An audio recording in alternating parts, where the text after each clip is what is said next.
Salamat sa kanunay. Handa ang pamilya Duterte sa anumang atake ng kanilang mga kritiko.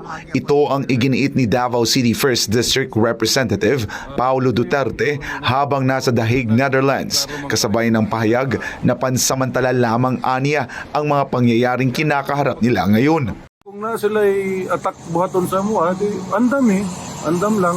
Tangkidigira ilaha, mua pader, nanggot. Mupalira man yung kalibutan karong pila kadlaw. Ayon kay Congressman Pulong, napag-usapan na rin nilang magkakapatid ang mga paghahandang dapat gawin kabilang ang pagkuha ng mga abogado. Maghilom raman yung mga Duterte skilid. Ay lahilabtik, matamakan nga yung sobrang mamaak mga iro. Correct. Lain po ba yung maak? Tinalakay rin ng mambabatas ang nakaambang panibagong impeachment complaint laban kay Vice President Sara Duterte na ginagamit lang ng mga nais manatili sa posisyon para makapagnakaw. Basta makasugod na kagkawat, di naging namundang. Munang, di po na sila gusto matanggal niya. Ang problema, di gusto mo agi yung saktong proseso. Demokrasya man katong istoryahan.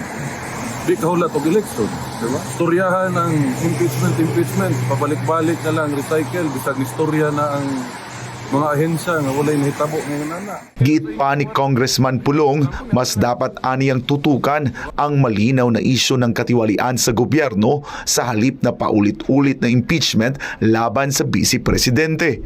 Nay klaro sa tutubangan, trilyon ang gikawat, karon gidungagan og trilyon nga kawatonon. So kamo mga Pilipino inyuhan na ng pagbuot, no? Ug okay ra sa inyo kawatan mo. Nahibalo pa lang ko, niapil na lang ko. Di ba? Pilipino ra gyud makatubag na. Ug ganahan mo permi mo kawatan, wa ko'y problema sa mo.